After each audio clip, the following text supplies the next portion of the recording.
Hallo en welkom. Kom ons verken hoe om met Lightroom te begin deur jou foto's in te voer. Hierdie noodsaaklike eerste stap sal jou help om jou beelde doeltreffend te organiseer en te redigeer.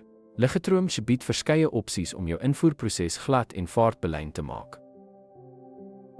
Aan begin om jou foto's te organiseer, maak die invoerdialoog in Lightroom oop.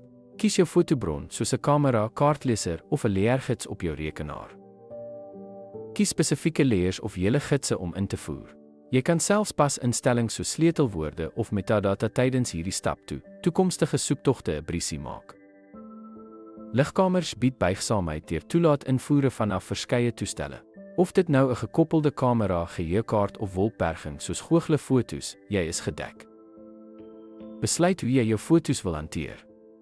Voeg hulle by jou katalogus, kopieer hulle na 'n nuwe ligging of los hulle waar hulle is. Die keuse is joune.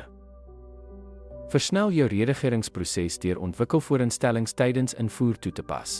Pas blootstelling aan of pas kleurprofiele onmiddellik toe, wat jou tyd en moeite bespaar. Hou jou leerstelsel georganiseer deur die keuse van 'n bestemmingsmap vir jou ingevoerde foto's. Hierdie stap verseker maklike toegang en vaartbelynde werkvloei.